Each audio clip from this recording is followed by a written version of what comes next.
Torá al instante. Con el pastor Roberto Alfaro. Reflejos de la Torá, el manual de vida. La palabra es la misma ayer, hoy y por siempre. Hebreos 13:8. Torá al instante. Es un espacio de reflexión y aprendizaje en familia, escudriñando las Escrituras de generación en generación, unánimes y en alegría. Acompáñanos todos los días, 7:30 de la mañana. Suscríbete a nuestro canal, Radio Génesis 128, y activa la campanita. Torá al instante.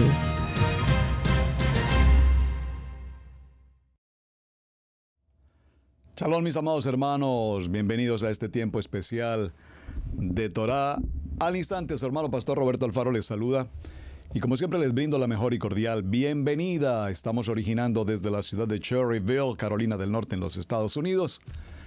Israel Casa Integral. Muy bien, mis amados hermanos, gracias por acompañarnos y gracias por cada uno de sus mensajes, sus testimonios, sus apreciaciones y sus contextos respecto al tema que venimos tratando. Realmente, pues siempre espero que cada uno de los temas que tratamos sean temas de su interés, más que de su interés, de su estudio, de la preocupación de estudiar, de aprender. Recuerden nuestro lema: amar la palabra, aprender la palabra y vivir la palabra. Y cuando nos enfocamos en el estudio de la palabra, entonces gloriosamente podemos decir: es un privilegio servir a nuestro amado Hashem. Pregunta de la semana: ¿murió Yeshua crucificado en una cruz? Entendemos la palabra crucificado. ¿Murió colgado de una cruz, de un madero? Pues bien, continuamos con el estudio y continuamos con el análisis que estamos desarrollando. Quiero aprovechar nuevamente para agradecer a nuestro hermano Jerez Málaga, Santander, que nos envió y nos presentó como consideración ver un video tras la cruz de Jesús. Tuvimos la oportunidad de verlo, lo vi muy detenidamente, muy interesante, en especial porque me encontré con un aspecto del contenido histórico que es muy necesario que conozcamos. La historia, hermanos, la historia. Cuando nosotros hablamos del templo, cuando nosotros hablamos de la vida de Mashiach, o de la vida de Moshe, o de los profetas, o de los patriarcas, realmente necesitamos acudir a la Biblia, y la Biblia nos va a contar, sin ser un libro de historia, nos va a contar la historia de cada uno de ellos. Perdónenme. Aprovecho que estoy tomando un cafecito. Un café Shemini. Saludos, Pastor Johnny, hermano Leonardo, con su programa de día jueves, Café Shemini. En este estudio de la historia, hermanos, hemos visto cómo Constantino se hace al poder por la fuerza del Imperio Romano. Pero Constantino, entrando a Roma, recordemos que vio una visión y en esa visión se le aparece una cruz. Lo que él consideró esa cruz como algo divino, como una señal, incluso hasta una voz que le decía que debía vestir a sus soldados romanos y marcarlos, sus uniformes, sus escudos con la marca de la cruz. Y se empleó por primera vez ese símbolo, la cruz. No ese símbolo cristiano, por favor, corrijamos esta expresión, porque no era un símbolo cristiano. Era un símbolo que él vio y que lo tomó como una señal divina y que le dio esa categoría de cruz. Porque recordemos que hasta este momento, todo aquel que era crucificado, muerto en un madero o en una cruz, pues tenía una condición de maldición.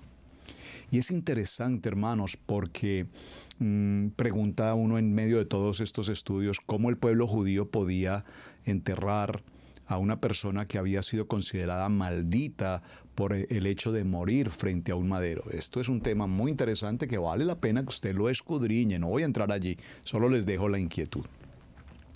Pero en conclusión, ya como casi después de mitad de semana, ir cerrando el tema y buscando conclusiones. a un tema que ha sido muy apasionante para todos ustedes y que tiene mucho tema por tratar, pues necesitamos definir más que si es un madero o una cruz con travesaño como le conocemos hasta el día de hoy, porque hasta el día de hoy aún los mismos sabios y arqueólogos y todos estos hombres documentados en tanta historia no han logrado establecer definitivamente si fue esa cruz con el travesaño como conocemos o fue un madero como lo narran los evangelios, el madero. Entonces no vamos a entrar nosotros aquí en Torah al Instante a tomar esa decisión. ¿Qué fue, la cruz o un madero? Lo importante, repito, no es quedarnos en el instrumento. Lo importante aquí es que en la muerte de Yeshua, nuestro Mashiach, viene el milagro de resurrección de la vida, y esto es lo que nosotros celebramos. La forma de instrumento de ejecución de nuestro amado Mashiach, comúnmente llamado cruz, se discute aún todavía para estos tiempos. Y desde finales del siglo XVI, observen mis amados hermanos, desde finales del siglo XVI, han pasado 16 siglos, 16 siglos es mucho tiempo, que se discute frente al tema de la cruz. Cuando Justo Lipsio distinguió diversas formas de cruz, diversas formas de cruces, que sería algo que me encantaría que nosotros pudiéramos hacer. Igual me gustaría muchísimo que en nuestro estudio personal cada quien establezca cuáles son los tipos, los diseños, los modelos, las formas de cruces, las cruces egipcias, las cruces cristianas, las cruces de otras religiones, las cruces mercantiles, las cruces, hay una inmensidad de cruces y cada una tiene una representación, una tipología, un contexto, por lo tanto.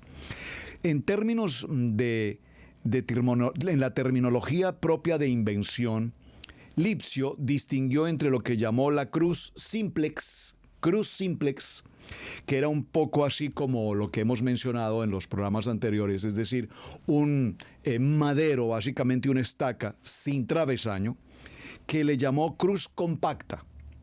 Un conjunto de 2 postes o vigas de madera, es decir, lo que generalmente se entiende hoy por cruz. Y también nos habló de la cruz simplex Lipsio, que distinguió 2 tipos, que llamó cruz simplex and affliction, un único poste con una viga vertical o un tronco de árbol sin travesaño, al cual fijar a alguien para darle muerte, y la cruz simplex ad infixiomen, que era una estaca para empalmar. De la cruz compacta, Lipsio distinguió 3 tipos, que llamó cruz de casata en forma de X, cruz inmensa en forma de cruz como el símbolo de la suma, y la cruz conmisa, que era una forma de T. Esta forma de T, entre otras cosas, también se acerca en la historia, en el estudio, a la cruz de Tamuz, la idolatría al ídolo de Tamuz.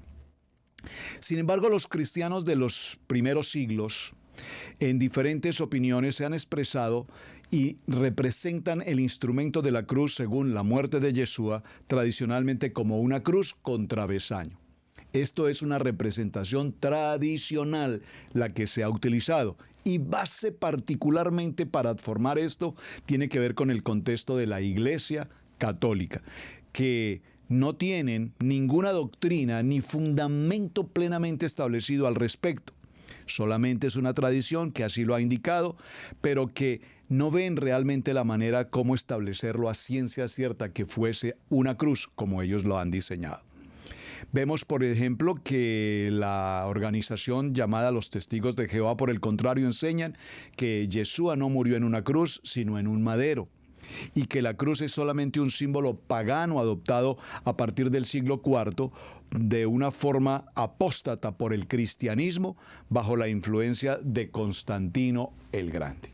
Esto es muy interesante. Y repito, estoy tomando una biografía muy básica de la información para que aclaremos conceptos. Viendo el video tras la cruz de Jesús este documental maravilloso, apareció en la escena la historia de Helena. Ayer en la enseñanza compartí que la esposa de Constantino. Bueno, esto lo que documento en algunos textos, la esposa de Constantino. Otros textos nos dicen que realmente Helena fue esposa del padre de Constantino, pero que ella era la mamá de Constantino, la mamá. Fuese la esposa, fuese la mamá, vamos a dejarlo así. En el texto, por lo menos que estoy tomando hoy, me habla de la mamá de Constantino, Helena, pero lo que quiero simplemente significar con esta mujer es que ella sabía que ante la muerte de Yeshua, o de Jesús, comillas, se había sucedido un hecho histórico y espiritual muy importante. Así es que ella pide a su hijo, vamos a dejarlo como el hijo, pide a su hijo Constantino, que ahora es el emperador de Roma, que le permita ir hacia el este, hacia Jerusalén. Y es más, el mismo Constantino la envía en esa comisión. Y ella hace un recorrido inmenso por todas las ciudades por las cuales Yeshua caminó, de una en cada uno de los lugares que los documentos, los escritos de la época establecían que Yeshua había estado presente, y ella recorrió absolutamente todos. Pero no solamente los recorrió, sino que ella tenía un propósito. Primero, que hace como una penitencia, como una, Dios, ¿cómo puedo decirlo en una palabra? Como una misión que ella tenía de ir en representación de su hijo Constantino, pidiendo con esta travesía el perdón de los pecados de su hijo. Interesante, ¿verdad? Y es así como la historia de la religión católica ha llegado al punto de hoy considerar a Helena como esa primera gran mujer misionera católica. Ellos la definen como cristiana, entendiéndola desde el punto de vista de su búsqueda por Cristo, pero desde el punto de vista de la religión católica. Recuerden que para la comunidad judía no hay cristianos y católicos. Somos éramos en su momento uno solo. De tal manera que hoy, cuando estamos en el nivel de Torá, que ya no estamos en esa conexión de nivel 1, nivel 2, estamos en el nivel de Torá, entonces ellos ven a estos grupos como uno solo. Cristianismo es tanto católico como evangélico. Y en cierta forma tienen mucha razón si consideramos que el símbolo que identifica tanto al nivel 1 como al nivel 2 es el símbolo de la cruz. Y ese símbolo de la cruz tiene esos orígenes. Helena visitó entonces Jerusalén y todas las ciudades a su alrededor por las que caminó nuestro amado Yeshua HaMashiach.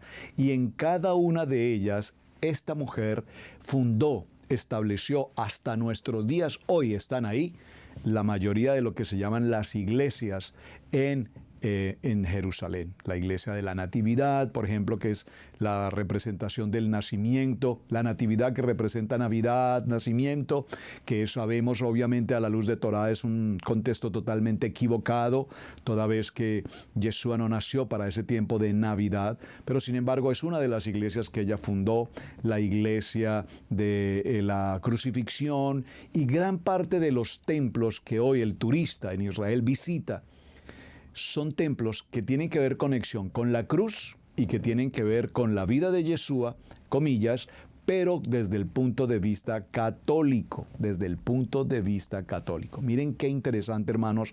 Les sugiero, por favor, si no has visto el video, véanlo, documentense con el texto. No se preocupen porque dice Jesús, porque a toda hora menciona Jesús, porque es un contexto, repito, católico cristiano.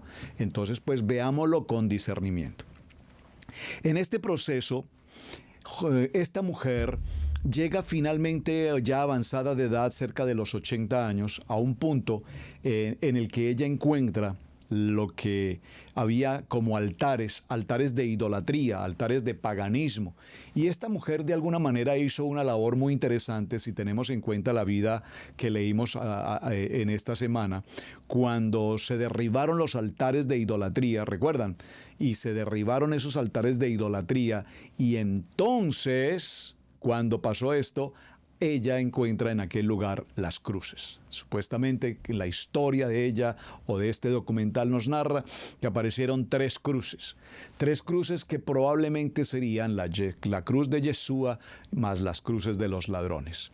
Se hace en la historia la alegoría de este encuentro, de esta excavación, y entonces esta mujer establece a través de una dinámica que consistía en que fueron llevadas esas cruces ante una mujer muy enferma, y cuando le acercaban a la cruz, al acercarla a una de las cruces, la mujer enfermó aún más. Cuando la acercaron a otra cruz, la mujer se recuperó.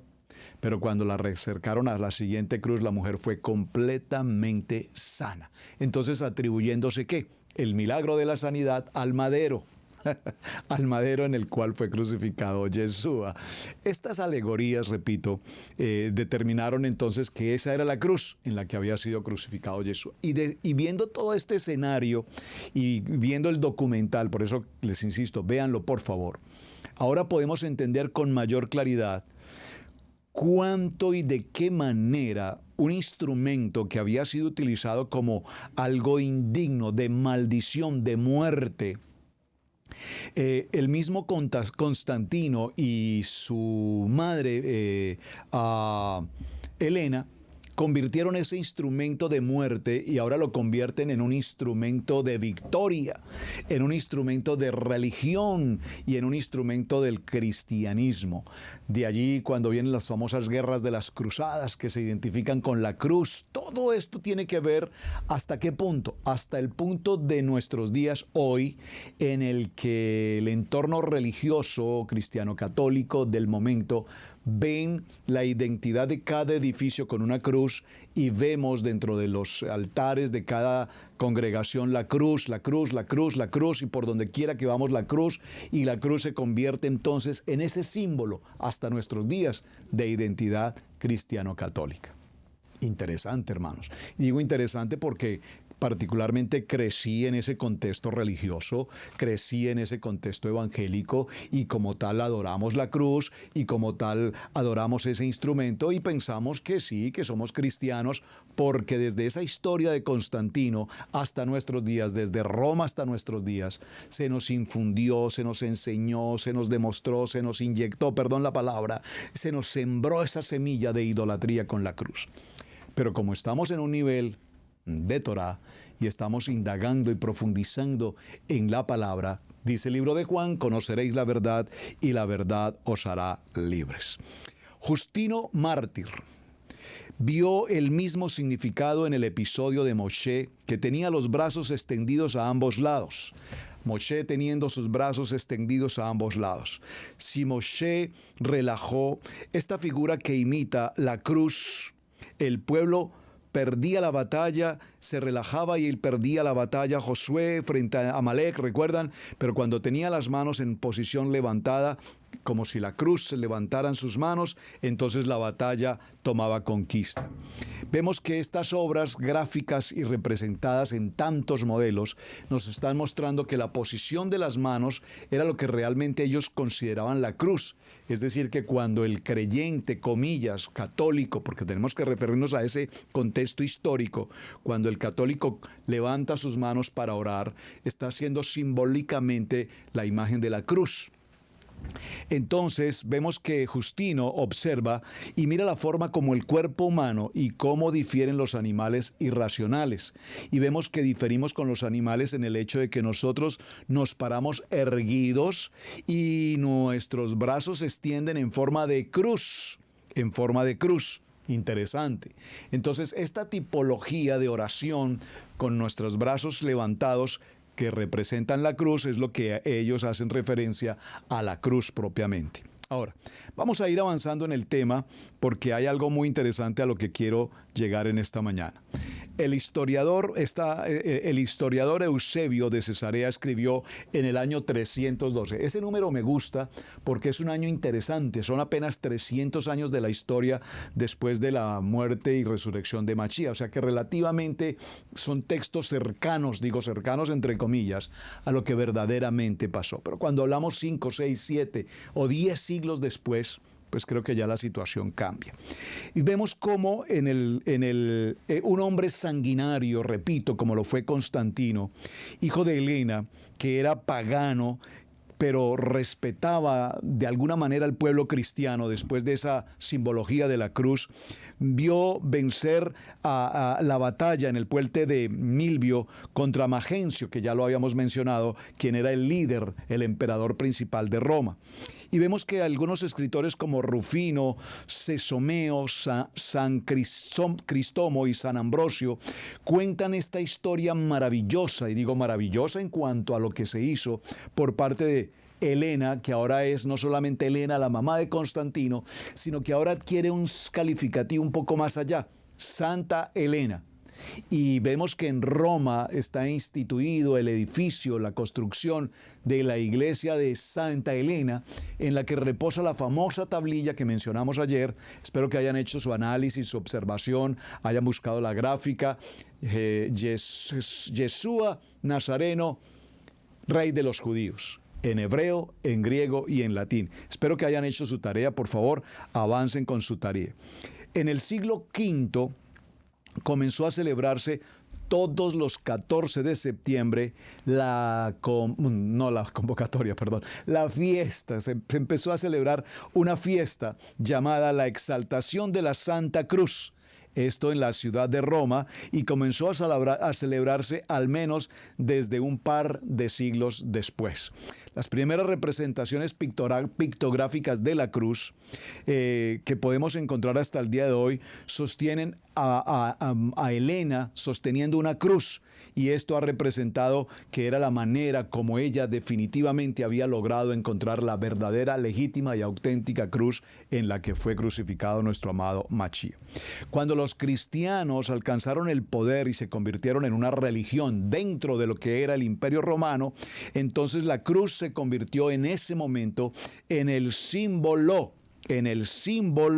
de adoración en variadas formas. La cruz presidía todo acto religioso sobre el altar o cerca de él. Entonces esa cruz, que venía de ser una condición, maldito todo aquel que es puesto en una cruz, ahora esa cruz pasa a colocarse en una posición de privilegio, de autoridad, de identidad en el contexto cristiano. La cruz procesional que encabeza el rito de entrada en las ocasiones más solemnes, y parece ser el origen de que luego el lugar de la celebración esté presidido por ella. Ustedes han visto hasta nuestros días, hoy en muchos de nuestros países se hacen las famosas procesiones en el tiempo de, comillas, Semana Santa, y siempre las procesiones van presididas por la cruz. ¿De dónde viene toda esta tradición?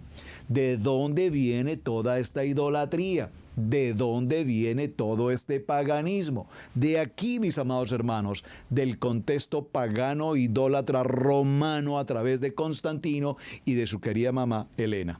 Digo querida, pues por ser una mujer, pero en el sentido de que esta mujer sí cumplió una labor interesante. Hablábamos con mi amada esposa Pili, la pastora Pili, sobre el tema.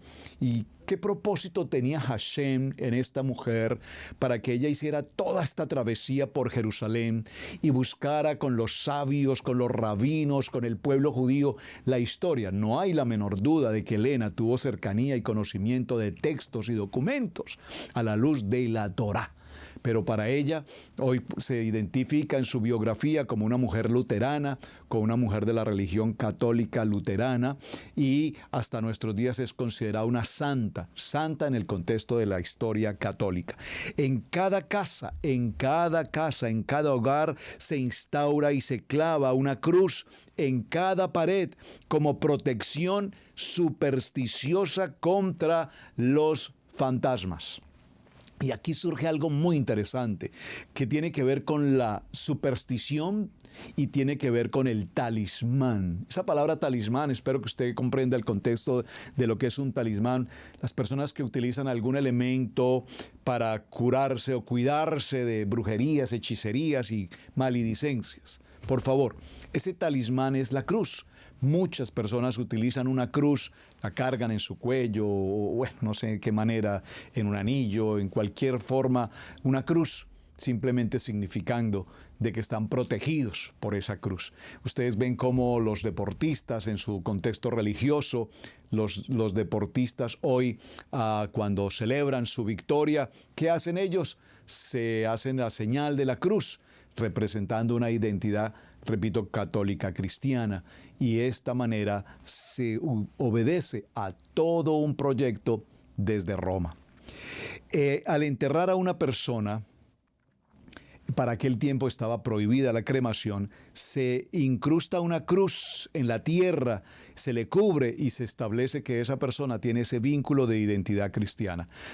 Las cruces penitenciales de los nazarenos, que ellos portan sobre sus espaldas en las procesiones de Semana Santa. La cruz de oro o de plata como adorno, como joya. Muchas personas llevan esto, repito, colgados en sus cuellos. La señal de la cruz que los cristianos trazan sobre otras personas, sobre objetos o sobre sí mismos, a la manera de una bendición mágica. No sé si usted pasó por la experiencia de que su padre lo bendijo. Yo pasé por esa experiencia. Cuando salí de mi casa a mi celebración de boda, mi compromiso matrimonial y pedí la bendición de mis padres, pues me postré justo frente a papá, mamá, pedí su bendición y como me bendijeron, oraron por mí y me dieron la bendición de la cruz. Todo dentro de un contexto religioso, parece que todo es lindo, todo es bello, todo es hermoso, pero hoy entendemos a la luz de la Torá que este acto no es absolutamente toraico. ¿De acuerdo? Esto es, abramos nuestros ojos y nuestro entendimiento para que entendamos. Yo sé que esto puede tocar susceptibilidades, yo sé que esto, ustedes, muchos hermanos van a decir, uy, pastor, pero por favor, no, hermanos. Estamos enseñando lo que la palabra nos enseña. Esto no es un concepto personal, esto no es una opinión mía, esto es el estudio que la palabra nos enseña. Abramos nuestros ojos y nuestro entendimiento y nuestro corazón para que la palabra nos ministre. Ahora, esa cruz como símbolo cristiano de la teología, sobre este misterio de la salvación de Yeshua, sobre la cristiandad, la cruz es todo un asunto importante que tratar, porque nos presenta a un Dios trascendente, pero cercano, a un Dios que ha querido vencer el mal con su propio dolor, a un Cristo que es juez y Señor, pero a la vez es siervo, que ha querido llegar a una total entrega de sí mismo como imagen de obediencia y de condescendencia delante de Dios, y por lo tanto entendemos que en la muerte y en la resurrección se da el cumplimiento de la palabra y por lo tanto aprendimos a ver esa cruz como el símbolo de identidad, repito, cristiana y como el símbolo de salvación. Pero realmente, mis amados, lo repito, desde ayer lo he venido tratando, el punto aquí no es el objeto material, aquí el punto es la vida, la muerte y la resurrección de nuestro amado Mashiach. Vemos que en el contexto 1 y 2, en los niveles 1 y 2, esta señal de la cruz es un símbolo o una señal totalmente sacramental, es decir, para todo cristiano redimido de sufrir en el pecado y de pasar por esa condición a través de esa simbología de la cruz. Entonces entendemos que hay salvación. Y quiero que profundicen, mis amados hermanos, en el tema de la celebración de esta Santa Cruz, porque el día 3 de mayo, la invención de la Santa Cruz, cuando la emperatriz Helena presentó una cruz y afirmó que era la reliquia del madero en la que habían sido crucificado nuestro amado Yeshua, entonces ese 3 de mayo, cuando esto se sucede, nos lleva a una fecha del 14 de septiembre en el que se da la exaltación de la cruz. Y cuando se da esa exaltación de la cruz, entonces hasta nuestros días seguimos hoy todavía aún celebrando la Santa Cruz. Mis amados, tómense un minuto, por favor, aquí en el tiempo de Torá al Instante y escríbanme en el chat sus opiniones. Obviamente, quiero que seamos muy claros en la enseñanza. Yo sé que probablemente tú miras a tu alrededor, en tu habitación, en tu casa, en tu vehículo, en tu congregación, en tu oficina, probablemente estás rodeado de cruces. ¿Y ahora qué voy a hacer, pastor? Pues no te voy a decir qué tienes que hacer, porque es el Ruach HaKodesh el que te dará el discernimiento para saber qué tienes que hacer. Si ya tú empiezas a estudiar el tema, empiezas a conocer la verdad y la verdad te da absoluta paz y shalom en tu corazón, ya sabes lo que tienes que hacer. Yo particularmente sé, porque el Eterno así me lo ha revelado, y no precisamente hoy, de otra ocasión, que hay algo que tengo que hacer justamente en nuestra congregación. Y los hermanos que me están escuchando y son parte de la congregación local saben a qué me refiero. Necesitamos hacerlo. Hoy mismo necesitamos hacerlo. Por lo tanto, esa celebración de la cruz no es parte de nuestra vida en el nivel 3 de Torá. no es la celebración que nosotros podemos hacer como un elemento pagano, como una ideología del nivel 1 o nivel 2, porque ahora nos encontramos en este nivel de Torah. Y recuerden, ni Yeshua, ni los discípulos, ni el entorno de Yeshua, ni el pueblo judío fueron parte de la celebración de la cruz. Todo lo contrario, era hasta el momento el elemento más indigno que podía existir hacia la vida de una persona. Vamos a nuestra pausa y regresamos en un momento. Mateo 10, 6 al 7. Vayan mejor a las ovejas perdidas de la casa de Israel. Y al ir, proclamen: el reino de Yahweh está cerca. Suscríbete a nuestro seminario Raíces Hebreas.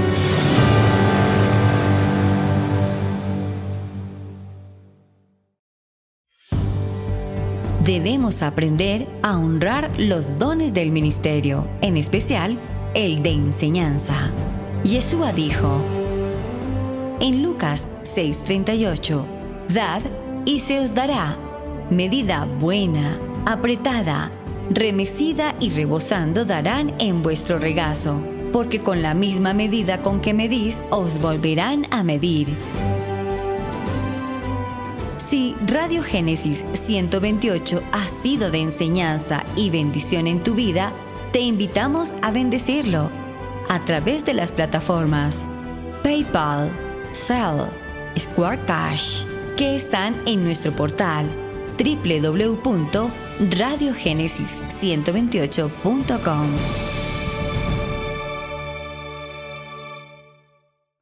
Bueno, mis amados, muy bien, continuamos con nuestro tema para esta semana. Murió Yeshua en una cruz.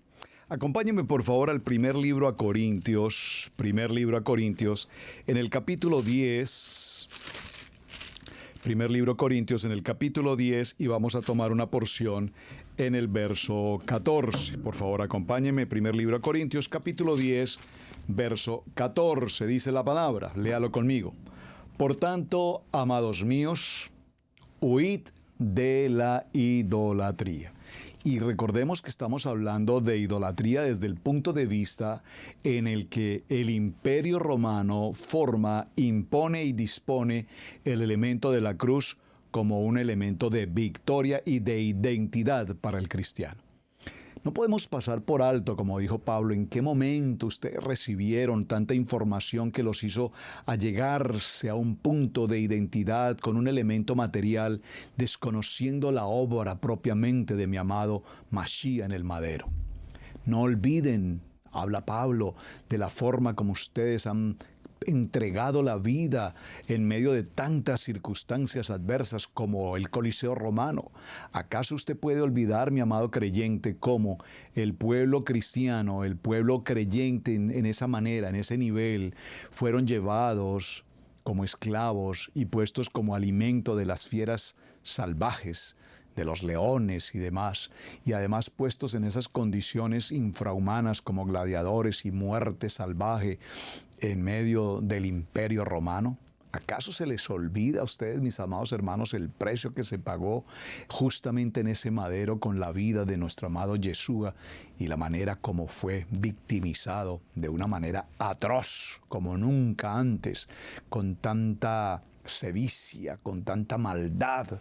Porque si bien es cierto que todo reo que iba a ser crucificado recibía flagelación y castigo de muerte, una muerte horrenda, por demás, recordemos que la forma como se maltrató, como se laceró el cuerpo de nuestro amado Yeshua, la forma como fue arrancada hasta su propia barba de su piel, la forma como fue azotado con esos garfios metálicos y le destruyeron su piel. ¿Acaso a ustedes se les pudo olvidar lo que pasó justamente en aquel tiempo? Para que hayan convertido el instrumento, el madero, en un acto de idolatría. Ahora, los israelitas y el pueblo de Adonai se les ordenó que no usaran ningún tipo, absolutamente ningún símbolo, ninguna imagen para adoración. Se nos olvidó entonces el propósito de Shemot, capítulo 20, las palabras de Yeshua. Se nos olvidó. Vemos cómo estos primeros creyentes no usaban la cruz de ninguna manera, absolutamente. Y todos los cristianos y todos los creyentes y todos quienes creemos hoy en Yeshua HaMashiach debemos imitar y reconocer y no olvidar la labor de todos aquellos hombres, discípulos, apóstoles que formaron parte de ese círculo central con nuestro amado Yeshua, porque ellos nunca jamás pasaron por este proceso de idolatría o de adoración a este contexto de la cruz. Acompáñenme por un momento, por favor, al segundo libro de Tesalonicenses. Segundo libro de Tesalonicenses. Y tomemos un texto en el capítulo 5 y en el verso 15. Dice la palabra: mirad que ninguno pague a otro mal por mal. Antes seguid siempre lo bueno unos para con otros y para con todos. Estad siempre con gozo y oren sin cesar, dando gracias en todo, porque esta es la voluntad de Adonai para con vosotros en Yeshua HaMashiach. No permitan, mis amados hermanos, que toda esta escena, toda esta simbología y toda esta representación nos aparte del verdadero propósito de la palabra, no de la idolatría y de la adoración en el paganismo. Aquí mismo vamos al segundo libro de Tesalonicenses ahora, por favor. Segundo libro de Tesalonicenses, y por favor leamos en el capítulo 2 y en el verso 15, dice la palabra: así que, hermanos, estad firmes y retened la enseñanza que habéis aprendido, sea por la palabra o por carta nuestra. Y al mismo Yeshua, nuestro amado Mashiach, y Adonai, nuestro Padre, el cual nos amó y nos concedió consolación eterna y buena esperanza por gracia, conforte vuestros corazones y os confirme en toda buena palabra y obra. Hermanos, no es un talismán, no es una superstición la que nos identifica y la que nos establece en el propósito. ¿Pasamos por allí? Claro que sí. ¿Venimos de ese proceso? Claro que sí.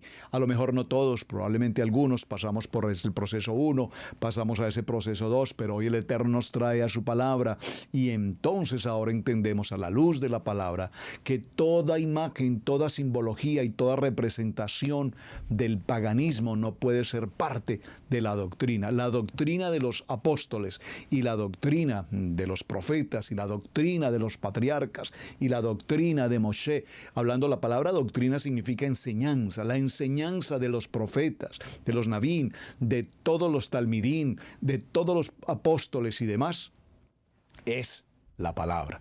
Y esa palabra fue fundamentada a través de la Torá. Recordemos que el apóstol Pablo no enseñaba otra cosa distinta que no fuese la Torá. Nosotros hoy leemos las cartas paulinas o las cartas del apóstol Pablo, pero es que para el tiempo de Pablo las cartas él las escribía, no estaban redactadas como las tenemos hoy. Nosotros hoy leemos los evangelios, Mateo, Marcos, Lucas, Juan, pero para el tiempo de los discípulos no estaban estos documentos. De hecho, aparecieron un tiempo después. Así es que, ¿qué estudiaban ellos? ¿Cuál era su relación con Hashem? La Torá. Torá, enseñar, vivir, aprender la Torá. Y esto es lo que la palabra nos está enseñando. Por lo tanto, todos y cada uno de nosotros debemos reconocer hoy, delante de Hashem, que no hay la menor duda que caminamos por tiempos de idolatría, caminamos por tiempo de paganismo. Sin darnos cuenta, vivimos en ese proceso. Nos damos cuenta que la historia nos ha cambiado total y sustancialmente la vida como creyentes. Nos creímos una historia muy bien preparada, muy bien redactada, hasta nuestros días. Y les insisto, si tú vas y te tomas un tiempo con el video de la historia de la cruz desde el Imperio Romano y subsiguientemente si avanzas en el video o en los documentales, en la historia de las cruzadas y toda esa representación de las cruzadas hasta nuestros días y de dónde viene toda esta historia de las procesiones y todo lo que pasa permanentemente, nos daremos cuenta que fuimos atados, manipulados de una manera tan absolutamente inapropiada, que así caminamos hasta nuestros días. Acompáñenme un momento al libro de Mateo, por favor. Y en el Evangelio de Mateo veamos un texto en el capítulo 27 y veamos el verso 40.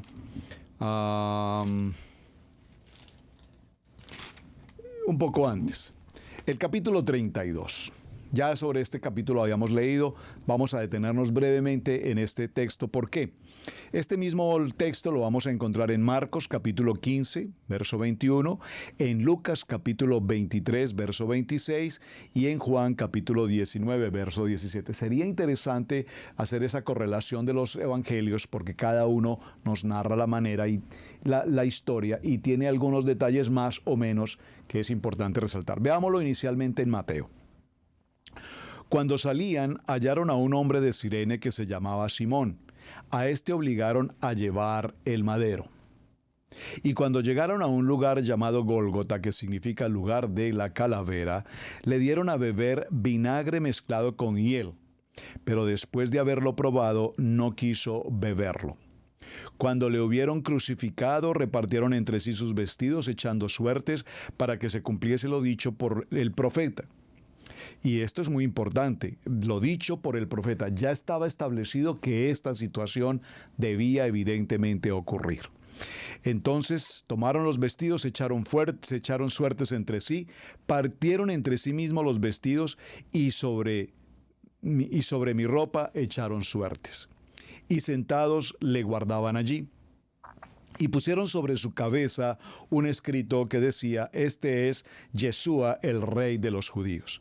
Entonces crucificaron con él a dos ladrones, uno a la derecha y otro a la izquierda, y los que pasaban le injuriaban meneando la cabeza y diciéndole: tú que derribaste el templo, en 3 días lo reedificas, sálvate a ti mismo.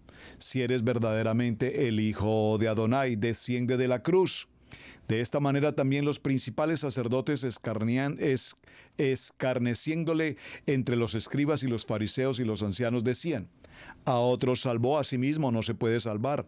Si es el rey de Israel, descienda ahora de la cruz y creamos en él. Qué palabras y qué ignorancia a su vez del tema. Porque recordemos que muchos de estos hombres judíos, fariseos y demás, eran conocedores de la Torá, eran conocedores de la palabra. Recuerden, lo que leían y estudiaban en las yeshivá, en las escuelas, era la Torá. Los profetas enseñaron de la Torá. Se está cumpliendo un momento profético y sin embargo, aquí ellos están en la Lashon Hará, en difamación, en crítica, en murmuración, en calumnia. Y si se puede salvar, pues entonces creeremos en él. Eso es lo que justamente nos pasa todavía en nuestros días. Confió en Dios, libérale ahora si lo quiere, porque ha dicho: soy hijo de Dios. Lo mismo le injuriaban también los ladrones que estaban crucificados con él. Y desde la hora 6 hubo tinieblas sobre toda la tierra hasta la hora 9. Cerca de la hora 9, Yeshua clamó a gran voz diciendo: Elí, lama sabactani, esto es: Adonai, Dios mío, ¿por qué me has desamparado? Y algunos de los que estaban allí decían al oírlo: Elías llama a este. A Elías llama a este.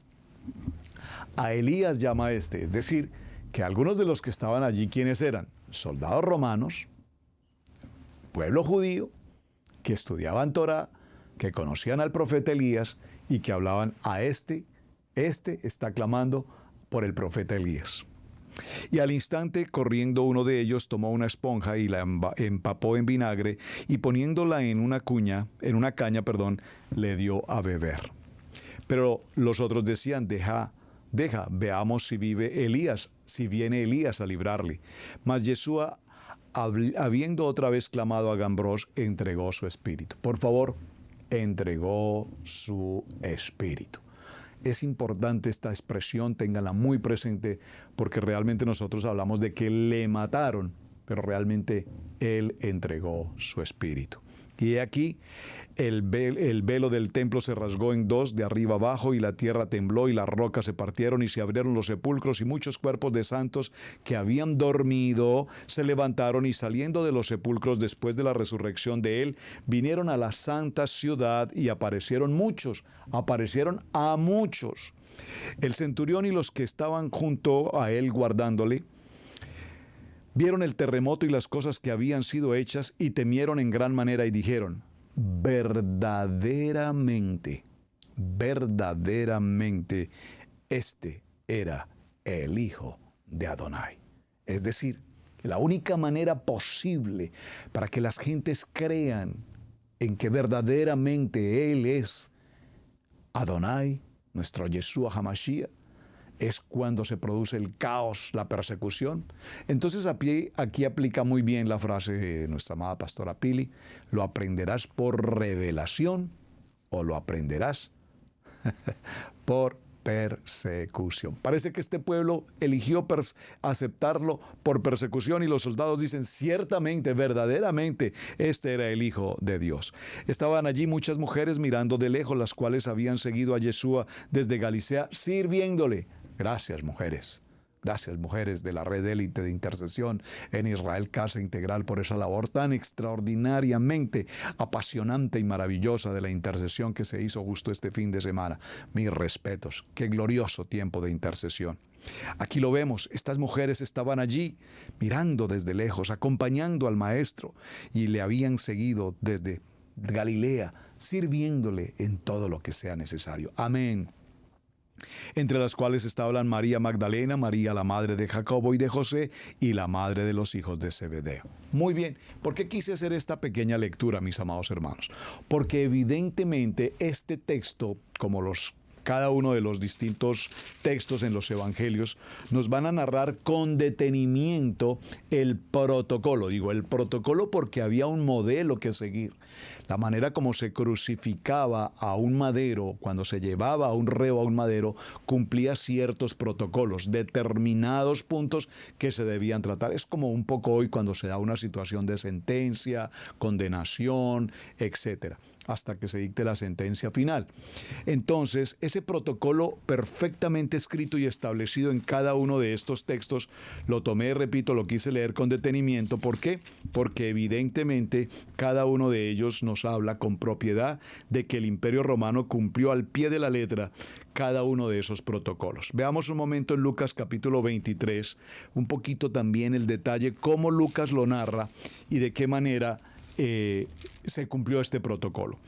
Vemos que la primera parte en Lucas 23 nos habla: levantándose entonces toda la muchedumbre de ellos, llevaron a Yeshua ante Pilato. Aquí es interesante mencionar a Pilato, porque este Pilato pasa a la historia de la humanidad como ese juez que justamente tiene la responsabilidad de librar o condenar a Yeshua HaMashiach.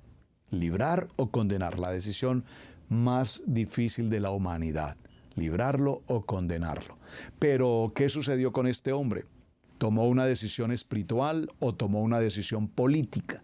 Es una muy buena pregunta, sabemos la respuesta. Y comenzaron a acusarle diciendo: a este hemos hallado que pervierte a la nación y que prohíbe dar tributo al César, diciendo que él mismo es el Mashiach, un Malach, un rey. Entonces, un Melech, perdón. Entonces Pilato le preguntó diciendo: ¿eres tú rey de los judíos? Observen la pregunta: ¿eres tú rey de los judíos?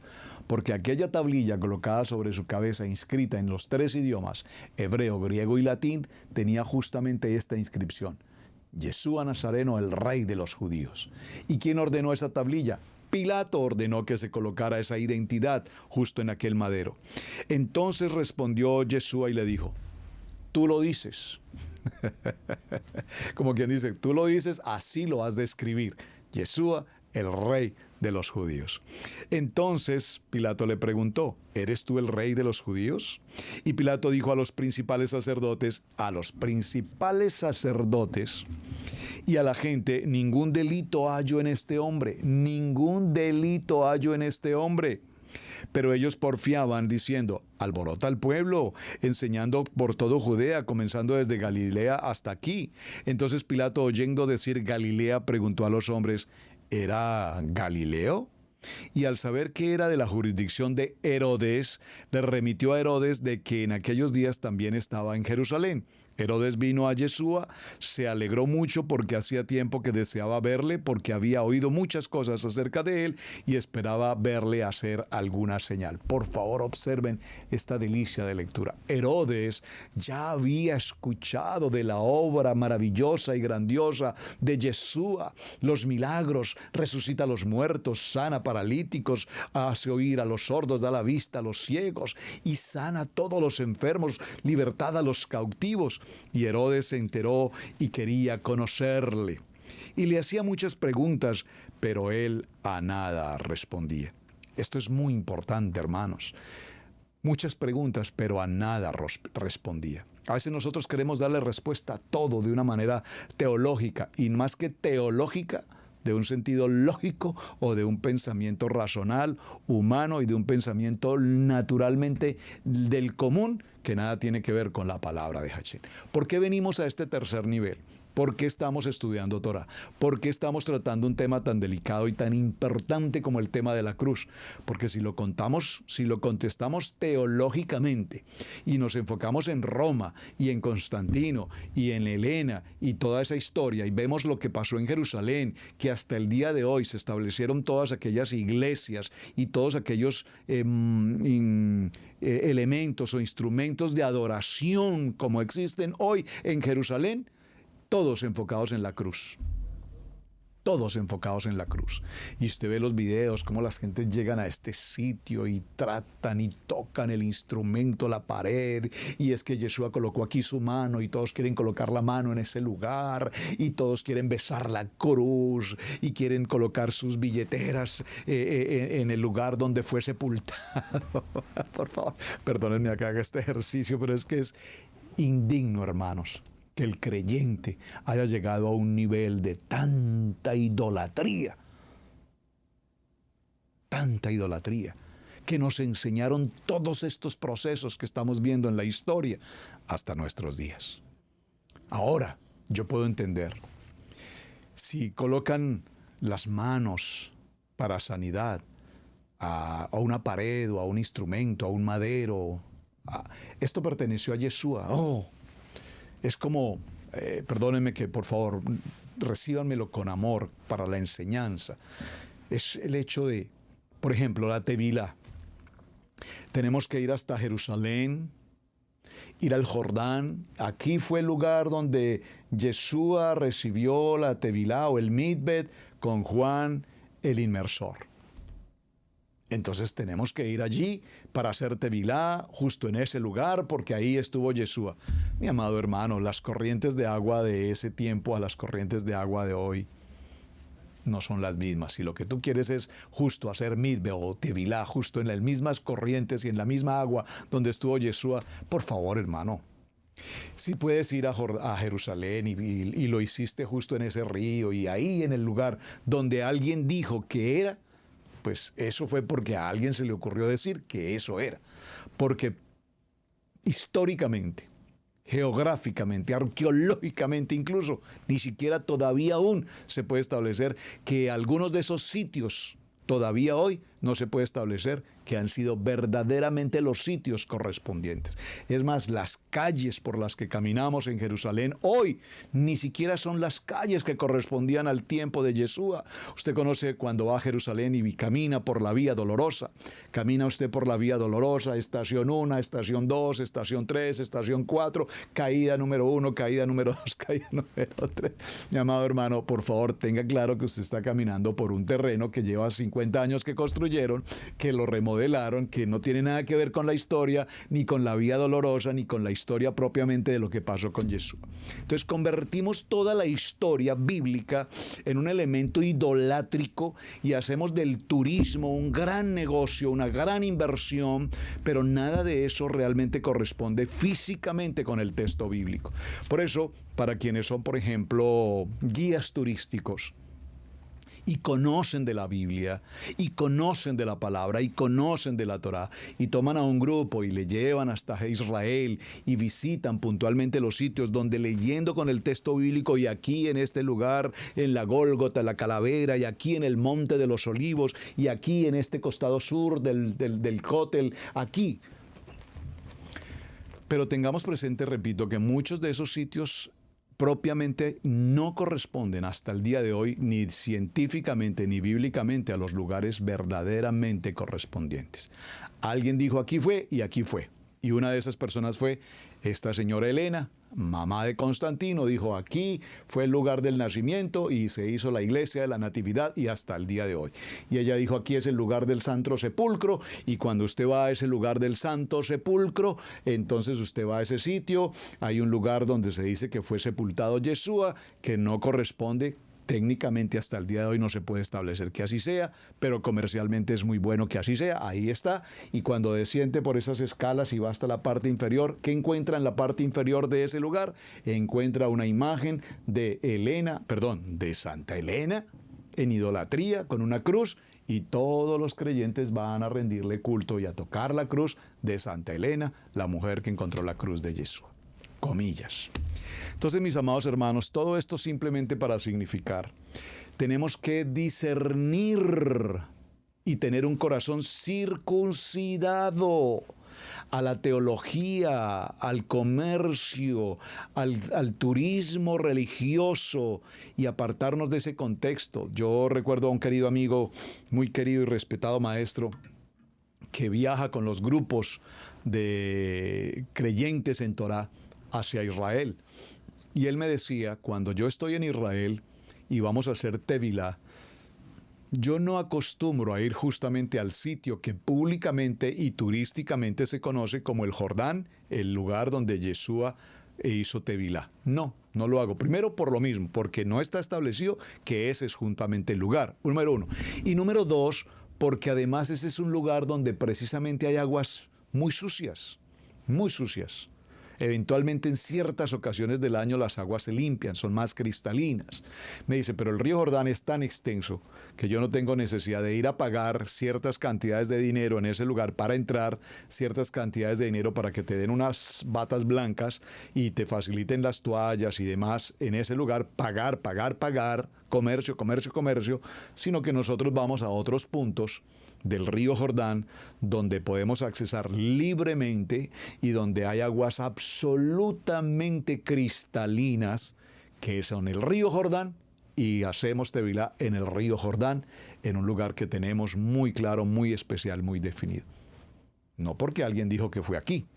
¿Me están captando a dónde quiero llegar, amados hermanos? Porque entonces, si eso fuese así, todos los que hemos hecho Tevilá en el río de Cherryville o de Shelby o en los parques de los ríos en Orlando o en Boston o en Chicago o en tantos lugares o en Colombia, en los ríos a las salidas de Bogotá, entonces ese Tevilá no funciona porque es que ese no es el río Jordán. No, amados hermanos, no hagamos un asunto de carácter religioso al punto de salirnos del contexto verdaderamente espiritual.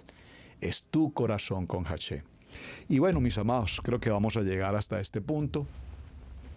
El tema, como ustedes han podido notar, es un tema muy interesante, es un tema que trae mucho tema para tratar, mucha tela de dónde cortar. Pero yo les invito, no se queden con la charla solamente que estamos viendo en Torah al instante, por favor. Prométanme que van a profundizar en el tema, van a evaluar temas que he sugerido y que he tratado, que pueden llevarnos a una mejor conclusión. La conclusión, básicamente ya la he mencionado y la voy a repetir, es que no se queden nuestros ojos y nuestro corazón puestos en el contexto de la idolatría de un madero. Llámese madero como estaca, como árbol, o llámese madero como cruz con travesaño. No vamos a entrar a definir eso porque hasta nuestros días todavía la ciencia no ha definido tampoco esto. Entendemos y ha sido considerado como la cruz que todos conocemos. Sabemos que hay muchos tipos y tipologías de cruces, de muchas maneras. De hecho, cruces no solamente como conocemos la cruz cristiana, sino cruces de sentido totalmente pagano e incluso cruces de sentido satánico. Entonces tenemos que identificar ese instrumento. Pero lo único en lo que nuestros ojos están puestos y hemos estado fundamentados es en la resurrección, en la muerte y resurrección de nuestro amado Mashiach. Eso es lo que nos identifica y nos establece hoy como hombres kadosh, como mishpahá, como familia en Torah. Así es que saque usted, mi amado hermano, su propia conclusión. Si es una cruz con travesaño, si es un madero. Repito, lo importante no es el instrumento, lo importante es que Yeshua, nuestro amado Mashiach, ha resucitado. Y nosotros, juntamente con él, crucificados, ya no vivo yo, mas Yeshua HaMashiach vive en mí. Mis amados, muchísimas gracias por acompañarnos. Su hermano Pastor Roberto Alfaro Me despido hasta el día de mañana. Gracias por sus apreciaciones, gracias por sus comentarios, gracias por sus opiniones. Escríbanme, por favor. Quiero conocer sus opiniones. Además, sus buenas opiniones. No pretendo herir susceptibilidades absolutamente de nadie. Cuando hago referencia al nivel 1, al nivel 2, por favor, con todo respeto y con toda honra. Nuestro único propósito es enseñar, compartir a la luz de la palabra, discernir lo que estamos enseñando y, como dice nuestro amado More Rico, no lo digo yo, no me crean a mí. Por favor, verifíquelo y establezca la autenticidad de cada palabra. Todo a la luz de nuestra Kadosh Torah. Mis amados, shalom para todos. Hasta el día de mañana y muchísimas gracias por acompañarnos.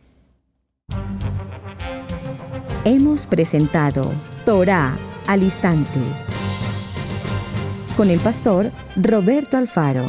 Para nosotros es un privilegio poder servirles. Contáctanos a nuestro correo electrónico radiogenesis128@gmail.com.